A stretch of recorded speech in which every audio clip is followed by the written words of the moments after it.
I just got through playing Jack Frost National Golf Course in the Poconos of Pennsylvania, eastern Pennsylvania. This course is just off I-80 east of Hazleton, where Hazleton is where I-81 and I-80 split. I-80 goes east and west, and I-81 goes north and south. And it's actually a pretty solid 5-hour drive. I think I stopped once for gas, and I stopped once at the Walmart in Hazleton to get some golf balls, but make it to the course in time without having to race the whole way. I really hate, if I'm going to drive to a golf course, I've really gotten this way lately, I don't like to race to the course, because if I'm racing, then every minute I spend driving there is a stress, is a strain. And I don't like to do that, to go out and play golf and get out of the car. I'm not really warmed up. I have to race in, unpack my stuff, race, blah, blah, blah. Do I walk my stuff to the clubhouse, or do I go get a cart and come back? And all that just to get to the first hole and hit a crappy shot, and have a crappy first hole. And is it just the first hole? Is it the first and second hole? Is it first, second, third, fourth hole? When does it stop? When do I stop playing crappy? So I think it's important to remember that when going out to play golf, one needs to get on the road early enough so that the drive itself doesn't become a reason that you have a bad round. At least some bad holes in the beginning. I'm not saying that it's always important to get there an hour early and then you de-stress and watch a little TV and all this kind of stuff, but you definitely don't want to be racing to get to the course. And so when the course is a 4 or 5 hour road trip to get there, there's two major things that come into play before you even swing a club. One is the time, the second is the traffic.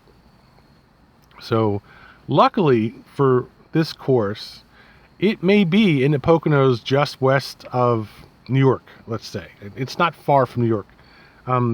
Basically I-80 runs west to east through New Jersey, from the Poconos, from Wilkes-Barre to Jersey City and then into New York. And I've been on this road many times. I used to work in down a little further east, down in New Jersey, and so I would routinely come back to DC and go back out there, out I-80, this way, rather than go up 95 and go through that nonsense on the turnpike. So I knew the roads fairly well. I have worked in Hazleton. I had this familiarity going. So one thing I knew it was going to be a fun ride, because I think when you take 15 or 83, 83 is a little bit more stress than 15, but still. And then you head out through Lancaster or Harrisburg or something like that, and you get on 81. That's when it really becomes a road trip. I like that ride from 81 to, I think it's Lucerne, right?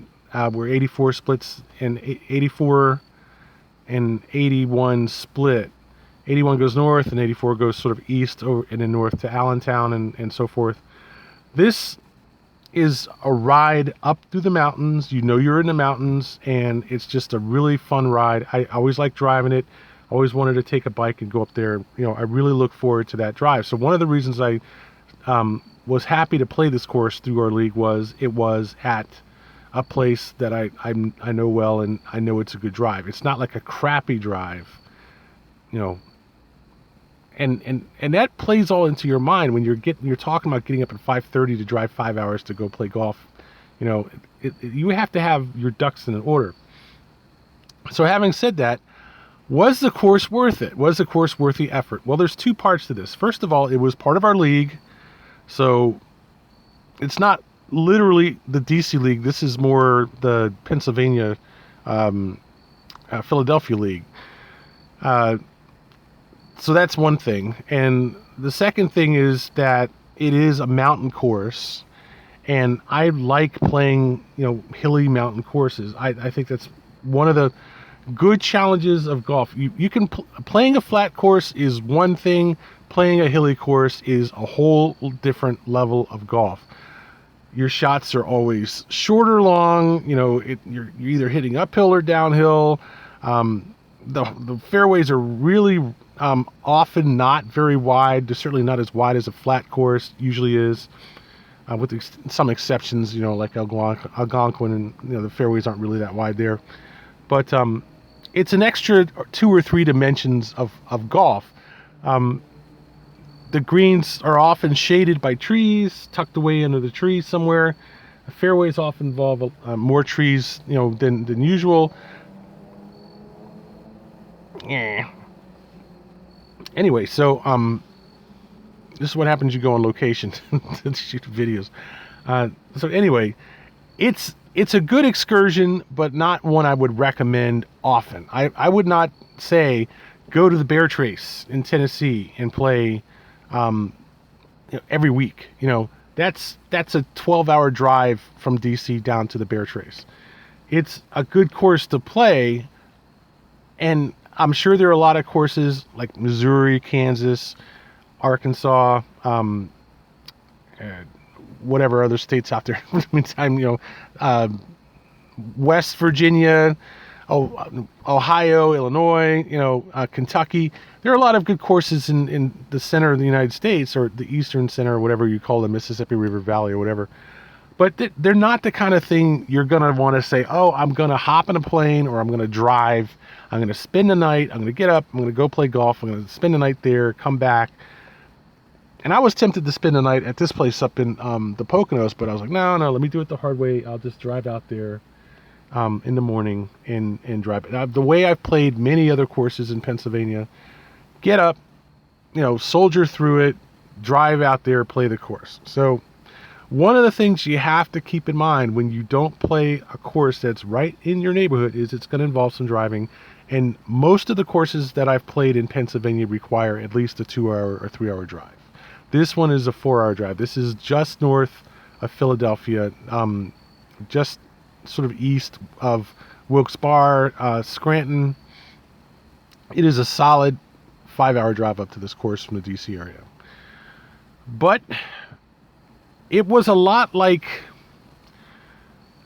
Cannon Ridge. I would say it was very similar to Cannon Ridge, although better maintained than Cannon Ridge. A woods course doesn't really have a lot of maintenance to it. I mean, you're conceding the whole woodsy part, and then there's the rough, and there's the fairway, and then there's the green, and they're usually a little bit more of a challenge to keep in good condition because there's a lot more shade and a lot more runoff, things like that. But by the same token, what you get is more of a challenge to play. And in this case, one of the big things about it was, while the greens had recently been aerated, they had just come back to the point where they had those little green caps on top, like little green mushrooms. And the greens were firm, they were fast, and they were not quite smooth. They hadn't been mowed down yet. And so you did get this like correction if the ball slowed down by the pin, where it would just suddenly turn to the left or right or whatever and find the grain of the aeration caps. And it was a little frustrating to play because they were well sloped. The ball was very hard to lag on these greens. I mean, it just did not want to stop in a lag shot. So you either were short and lead the ball, a foot or less short of the pin, or you'd run it past the pin and it would just keep going. It would go 2, 3, 4, 5. If you're not lucky and didn't catch a downslope on the backside of the pin, I mean, it run 6, 7 feet past the pin. So it was a challenge to play this course. It was much more of a challenge to play than to play Chantilly National. I would say it was a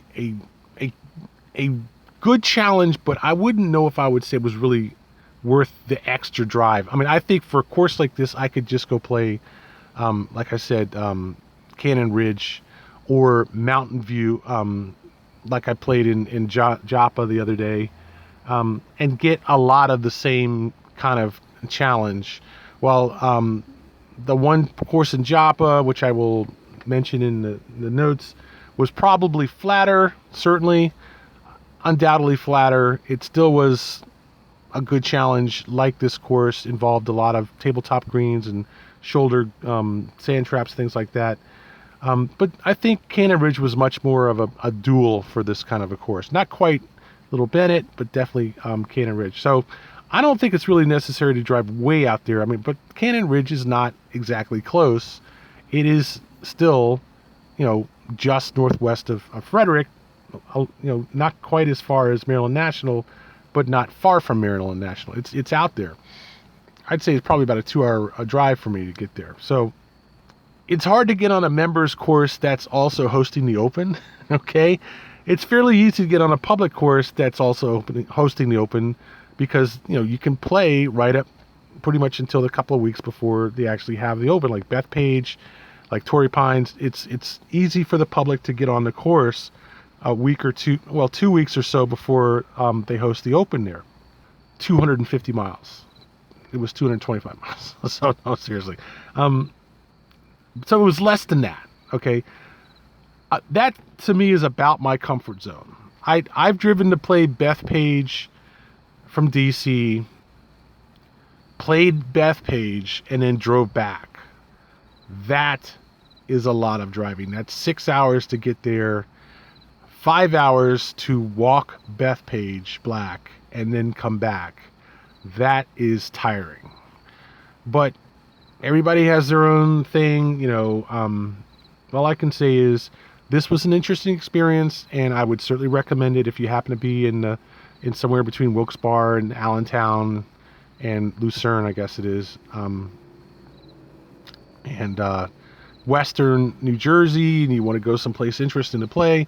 This is definitely an interesting course to play. This is definitely a good challenge to play. And we played the Whites. It was 6,300, and it was a slope 130 course from the Whites. And again, short courses with a high slope. You really got to be careful of those kind of courses because they're always going to be tough. And this was a tough course to play without exception. And we weren't even close to the back tees on this course. They were well back from the Whites. So overall, I would say the course was at least a B, probably a B star, somewhere between a B and a B plus. It just wasn't all that great looking of a course. It was a woods course, and there's only so much you can do with a woods course. There's some nice mountain views here and there. There were no planes, no plane noise, and very little road noise, and very few houses anywhere in sight. And that's always nice. There was a section of the neighborhood to the west of the course that you could see from one tee box, and I heard one truck out there that was over in the woods. It was night and day compared to a lot of courses where you're just inundated with traffic noise or plane noise and houses dotting the fairway every 50 yards or something. Not like that at all. No asshole driving by honking his horn when he sees us on the course. So it had a lot going for it. And it wasn't all that expensive a course. And it isn't that far to drive. So if you want a good challenge, and it was a good challenge, if Cannon Ridge is something that's not quite to your liking, partially because it isn't really well kept, at least in my memory it isn't. And Maryland National is not really to your liking, which I can understand because there are some holes on it that are fairly repetitive, fairly mundane. The first hole and second hole are definitely mundane. And then there's that bank of houses and all that road noise coming off of I-70. Then this course is up there, I would say, in that category of being a good challenging course that's a nice, away from the normal routine, away from the normal scenery, something different. And I definitely would say, yeah, give it a shot. I don't think it's as good as Primland, which was a really good course. But Primlin is 5 hours down in Virginia, another hour, just off the Blue Ridge Parkway, actually. It is almost into North Carolina. It is that far. But that was, to me, if you're talking about a mountain course, that was probably the best mountain course I've played. It was really good. However, it was a long drive, and I absolutely, admit that that's a factor. There are some good courses in Richmond that are not mountain courses, but they're much closer than Primlin. And so this course is somewhere a little bit far from the DC area, but still a good course to play. And as such, I give it a B star. That's Jack Frost National Golf Club in the Poconos of Pennsylvania.